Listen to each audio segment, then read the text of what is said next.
Dry eye syndrome can be a struggle. It can cause not only redness and irritation, but burning, fluctuating vision. It can even cause damage to the corneal surface. So in today's episode, I'm going to be sharing my dry eye journey, my struggle of how I started experiencing dry eye issues in my young teenage years, how I then learned about dry eye as a professional in school and beyond, along with what treatments and therapies that I used in my own experience to help put my dry eye into remission. If you have dry eyes, then hit those like and subscribe buttons, and let's get into it.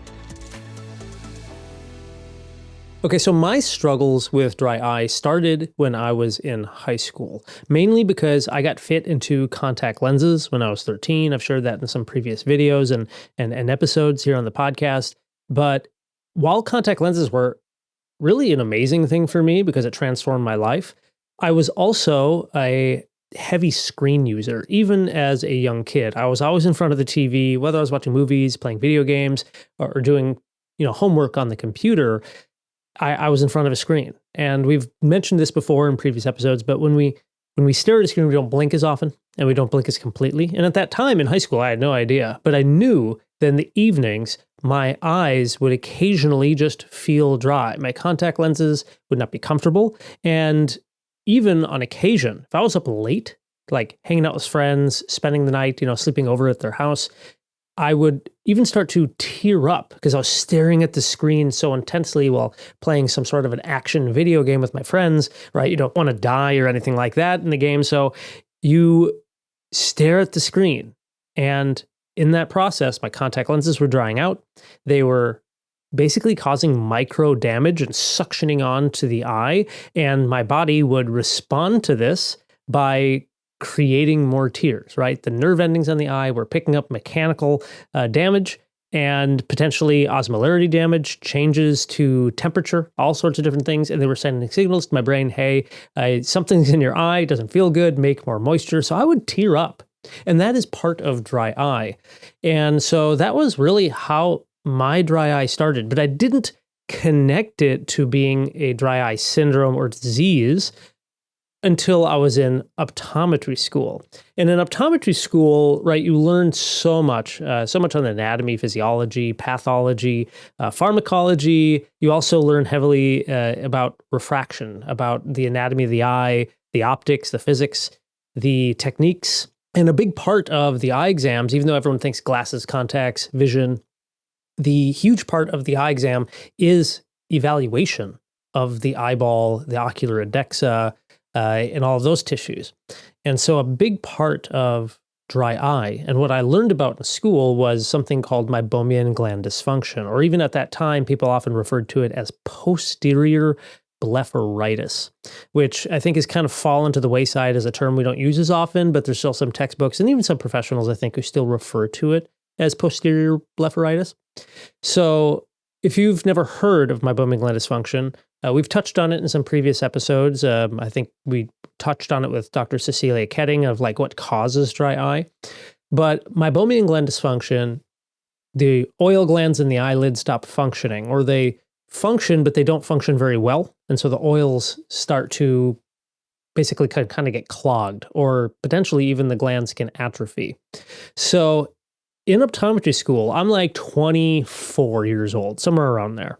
And during school, you also have to get training, and so you practice on one another. And so one of my classmates, Ajra, she looked at my eyelid. She's like, "Whoa, Joey, you've got bad meibomian gland disease." She even, I think at the time, called it, blepharitis at that time. And I didn't realize that I was having these issues, right? You can't just look in the mirror and easily tell that you have meibomian gland dysfunction or other forms of blepharitis. You need a microscope. And so she was able to look under the slit lamp microscope and see this going on.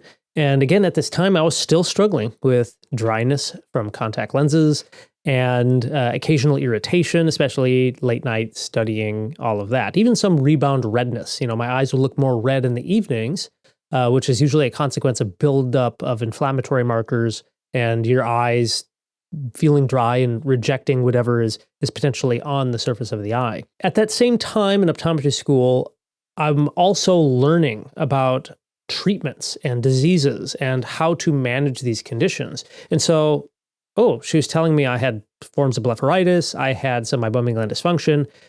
One of the things I had learned about was the importance of cleaning the eyelids and removing debris, dead skin cells with eyelid wipes or other forms of kind of eyelid cleansing shampoos and type of cleansers.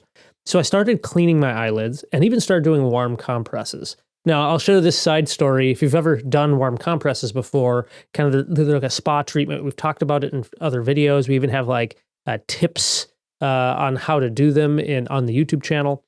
The warm compresses that there's different ways to do them, but the way that I first tried it was I put rice into a sock and then put it in the microwave for like a minute. The one thing is that even though I used a clean sock, it wasn't a brand new sock. And I definitely ended up giving myself my first hordeolum or sty. I gave myself an infection of one of my eyelid glands. And so it wasn't a pretty thing, but at least I got to experience what that was like firsthand I think it helps me better understand what my patients might be going through. So that was the first time that I started regularly cleaning my eyelids and doing warm compresses to try and help with my symptoms. And for a lot of people, once they do these warm compresses, again, they start regularly cleaning their eyelids, a lot of people do report their eyes feel better. Their dryness improves. And we see that in research. The tear film stability does often improve. Maybe not like astronomical amounts, but it usually does go, from 5, if you imagine somebody's tear breakup time, how fast their tear film spreads and starts to evaporate, their tear film could be at a 5, and we'll see it go up to a 7 or an 8, just from doing warm compresses every single day for at least a few weeks. So that can be a benefit. And it's just kind of, again, a spa at-home treatment. I think it's great. Now, the challenge is continuing to do them, right? It's like somebody who's never brushed their teeth their whole life and suddenly being told to brush their teeth. It's good for you, but the habit is sometimes hard to get into the swing of things. So I continued to struggle with dry eye, especially from contact lens wear, all through optometry school, in through my residency, and even into my general eye practice. In optometry school, I had the luxury of contact lens companies coming to the school and giving me samples, basically trials of the new technology in contact lenses, because they want us to understand it, they want us to learn and experience it firsthand. So if you're not a contact lens wearer, know that there are different technologies in contact lenses. It takes about a decade or more for them to research, develop new contact lenses and bring it to market. So it's not like a smartphone. You get, 10 different brands of smartphones coming out every year. Contact lenses are a little bit different. It takes longer for them to develop them. And I would get these new contact lenses that are always designed to be more comfortable, better for dry eye, because that's the number one reason people stop wearing contacts. So they put a lot of R&D into developing these new contact lenses that are more comfortable. And so that's why I make a lot of videos here on YouTube and that are about helping people understand and just learn of what contact lenses are out there, rather than just getting the same one you've been wearing for the last decade. You want to understand there's value in trying out these new technologies and how they may help people. So I was testing out different contacts and finding ones that made me more comfortable, and they certainly worked. My eyes were more comfortable for most days, but I was still occasionally struggling, especially late at night and long days, long weeks, especially in patient care during residency and things like that. So I started seeing just regular practice. My residency, again, I was at the VA, and with older populations, you just saw dry eye all the time. It was just a given. It's just kind of a normal thing for that age. But I think even at that time, a decade ago, I wasn't thinking about dry eye as seriously as I am now. And I think the entire industry has made a turn around the corner to really kind of focusing like, no, dry eye is a bigger deal than we used to think it is, especially with kind of corneal sensitivity, the nerve endings on the eye, and how that affects our ocular function, how that affects our eye health long-term, our recovery from eye surgeries, all those different things. So as I started getting to routine practice, and at that time, Well, one, I was seeing a lot of people come in for dry eye issues, and I was starting to understand and finally make those connections of how dry eye could affect vision, how it could affect somebody's not only comfort, but affect their healing on the eye, and how difficult it can be to get the eye to heal from dry eye. And I knew about autoimmune conditions like Sjogren's disease, and I knew quite a bit. I was a good student in optometry school and during my residency, but there was still a lot in the space of dry eye that I think I still needed to learn and needed to figure out at that time. So just to give a frame of reference, if you could go back about that time, 2016, all I had for medications as a practitioner were topical cyclosporin of 0.5%, which was known as Restasis, as the brand name, which was very difficult to get coverage for insurance to pay for it here in the US. So a lot of my patients, they either didn't qualify for it, or we would alternatively do like a dose or a pulse dosing of topical steroid medications to calm the inflammation on the surface of the eye. So that was often kind of what you had to play with, as well as just different forms of artificial tears. And outside of our medications, we also had the options for things like LipiFlow, a heating device that would heat up the eyelids, melt the meibum stuck in the meibomian glands, and then with some pressure, it would express the oils that are trapped in those glands. And that was kind of the first pioneering thermal expression devices that were coming out. Those were kind of the tools I was playing with in the clinic, and then eventually amniotic membranes. I had a mentor who was kind of holding my hand, helping me learn about those and using those. Shout out to Dr. Nick Colatrella. So that was, I think, instrumental in my early kind of understanding and ways that I started to kind of manage dry eye. At that time, for me personally, I was still focused on just my lifestyle stuff. I was focusing on, I think at that time I was starting to alter my diet a little bit, to start eating more cleanly, like I've mentioned in some previous episodes on just like my health journey. I started eating a lot more fruits and veggies. I started exercising on a regular basis. I started focusing on me, on my sleep, on my habits. And I think that started to have some benefit, no doubt, but I was still struggling with that dry eye from contact lenses and long days. That didn't go away.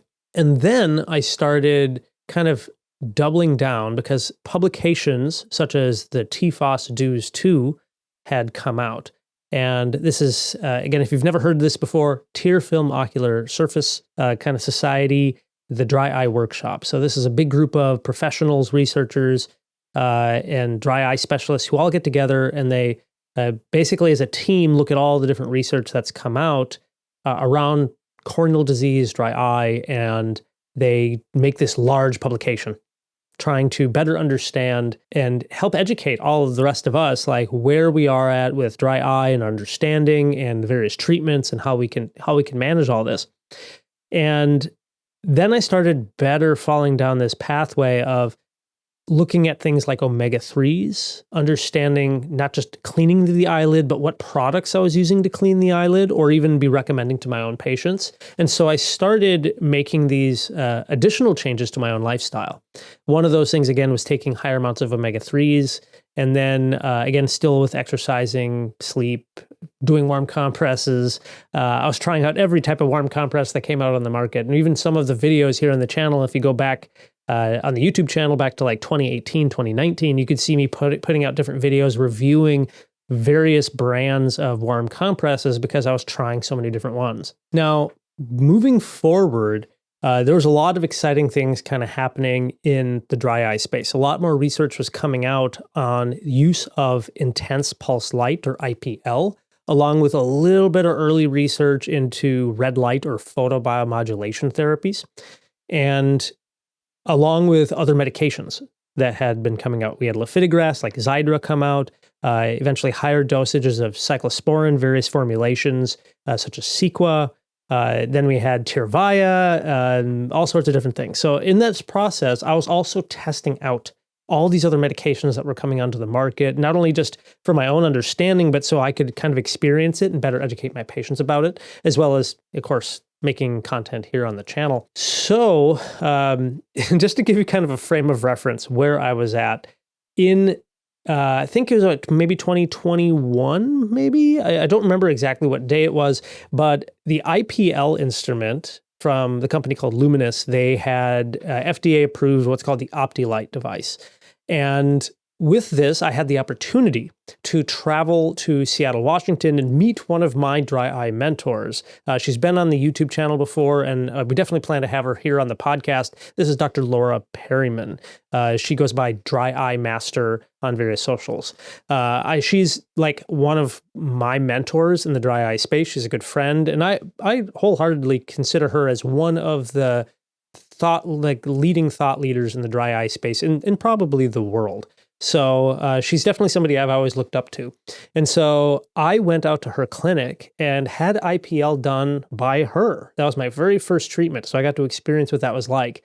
And we even did a kind of a YouTube video reporting on it. But I'll tell you, when she did my own dry eye assessment, even though at that time I didn't think I was that symptomatic, I knew I had some dryness. But she looked at my eye, did all my testing, and she even was like, wow. Like, Joey, your osmolarity, the tear film salt content, was through the roof.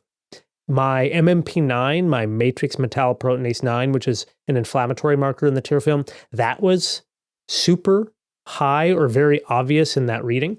She even commented that my contact lenses were probably way too tight on my eyes. And that was kind of a wake-up call, because they didn't feel too tight on my eyes. I wasn't getting like rebound redness. But again, it kind of solidified that, wow, these contact lenses might not be doing me any favors for my corneal physiology and my tear film. Now, I responded very well to that IPL treatment. I had, probably some mild rosacea developing on my face. And so that helped quite a bit. And I'm still a big advocate for IPL. I see a lot of great results for patients, especially people who have rosacea or ocular rosacea. I see some really good results with that. As time went on, new things were changing in terms of like lifestyle. So some new supplements had come out, new research on those. And I started to adopt more of, again, a lifestyle routine of still doing warm compresses, still using artificial tears. I was cleaning the eyelids with various products.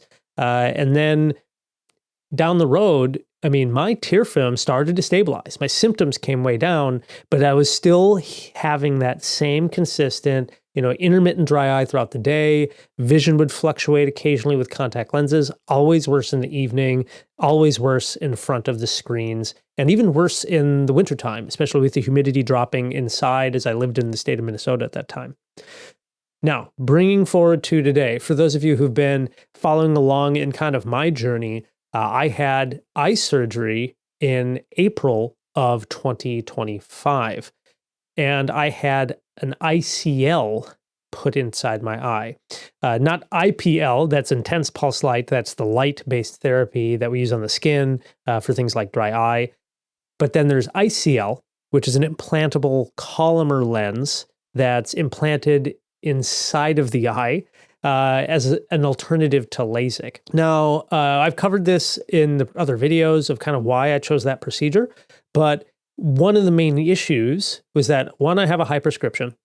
Two, if I'm going to have a refractive eye procedure, I know that LASIK has a higher risk of developing dry eye. It often exacerbates dry eye for the first 3 to 6 months, but some people, the corneal nerves can grow back in an odd way, and it can even induce other problems. And I didn't want to make my dry eye worse or take that chance of making it worse. In fact, there's sadly people who have even gone forth to kind of unaliving themselves, is the other term for, they took their own life because of the pain that was induced or other issues that they were facing related to having something like LASIK eye surgery.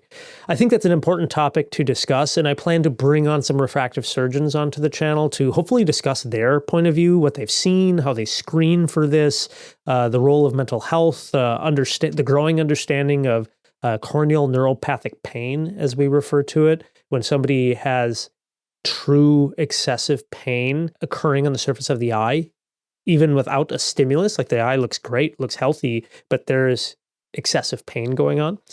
I think that's a huge topic, so we'll save that for another episode. But ICL doesn't have any of those things, right? There's no clinical evidence that it worsens dry eye or causes dry eye.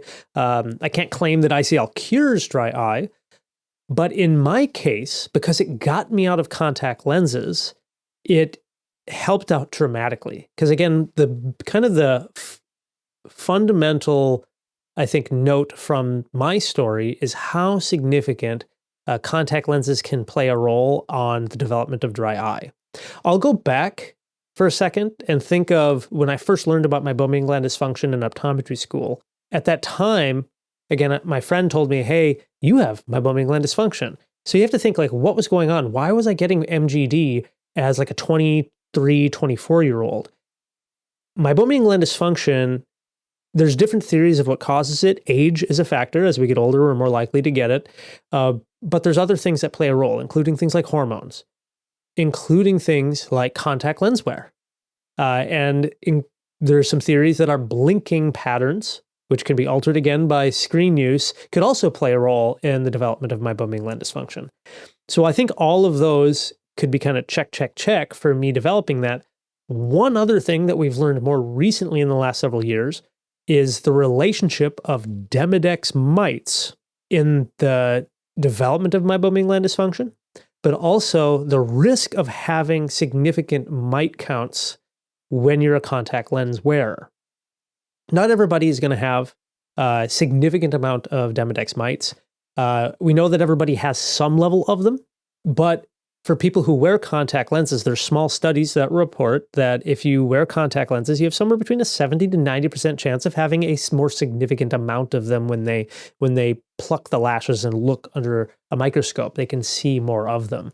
So there might have been a good chance, that, not pun intended, but that there might have been a chance that I had more mites living in my lashes because I had been a contact lens wearer for probably a decade or more at that time. When I had ICL surgery, I went through a pretty intense prep before that surgery, which included not only doing warm compresses, I was cleaning the eyelids with preservative-free eyelid cleansers like every single day. I also, again, pre-treated with Xdemvy, and then I was doing intermittent red light therapies, and also using some cyclosporin medications to help control inflammation, because there was research to support pre-treating and post-treating after forms of eye surgery that would help with the inflammatory reactions and help with dry eye symptoms and corneal healing. And so I specifically used a medication, again, that's not sponsored here, for a medication called Vivi, which is a 0.1% cyclosporin solution that's mixed with a kind of, I'm going to call it a stabilizing agent. But when you use that, it would not only coat the surface of the eye, but hold the cyclosporin medication to the eye for up to 8 hours in research. So that helps with it penetrating into the ocular tissues.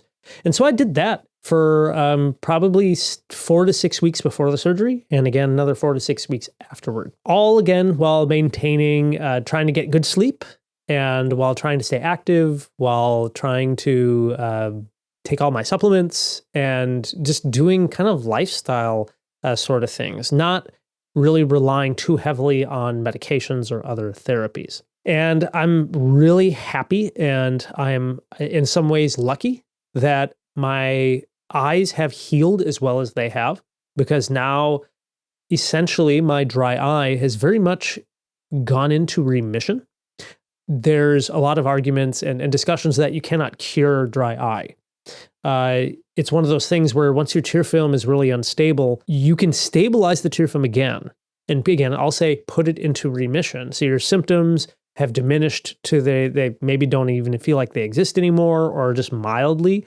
But you may always be at a higher chance, like myself, to trigger dry eye again and cause a flare-up. So it's something I'm always having to manage. So right now, since I'm not wearing contacts, I still do occasionally have dryness, especially in front of the computer. There are some days where I've worked like 8 hours straight in front of the computer trying to take breaks, but then I'll go outside and walk the dogs, and I'll notice my vision kind of fluctuate a little bit. And part of that could be an accommodative spasm because I'm staring at a computer screen so close the whole time. But also I know that's my tear film, because I can sit there and blink several times and see my vision kind of fluctuate with those blinks. So I know that even though I'm largely asymptomatic, I can trigger my dry eye just from kind of overdoing it. And so I think an important part of managing my dry eye symptoms and my syndrome going forward is always to focus on kind of, I'll say, my rehab exercises to keep my dry eye in remission, which is, focusing on sleep, because we know sleep affects dry eye.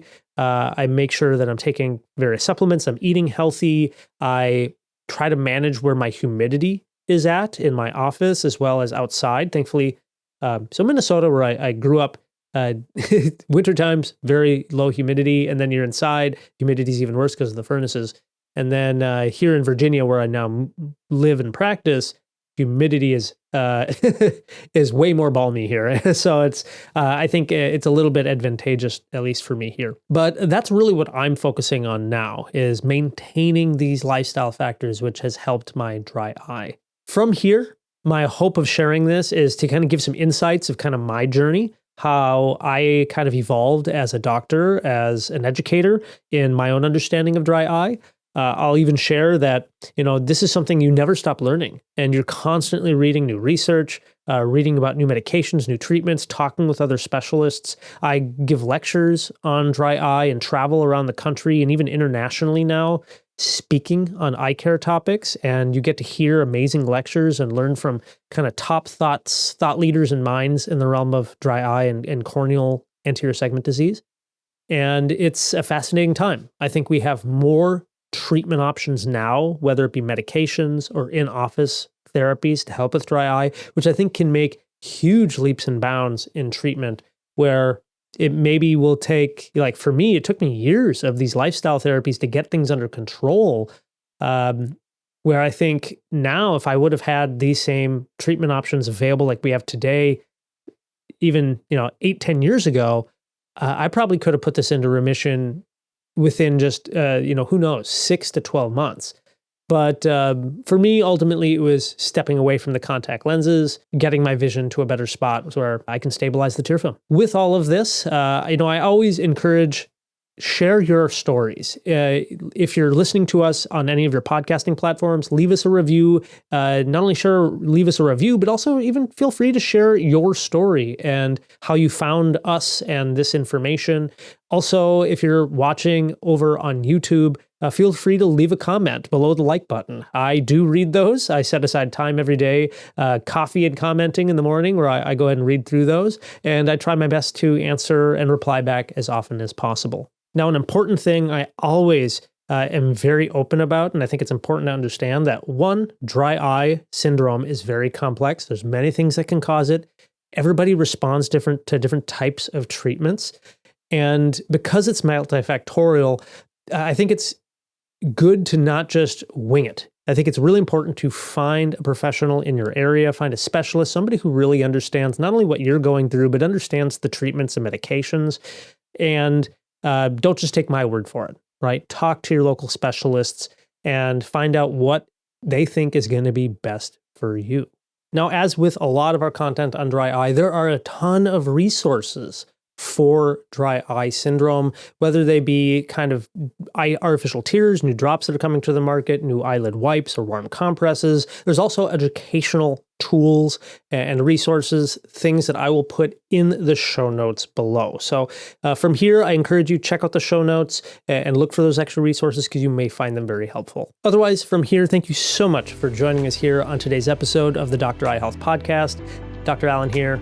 Keep an eye on it, and we'll see you in the next episode. You've been listening to the Dr. Eye Health Podcast with Dr. Joseph Allen. For more resources, trusted information, and helpful tools, visit dreyehealth.com. Thanks for joining the community that's focused on healthier eyes and a healthier life. Until next time, stay informed and keep your vision sharp.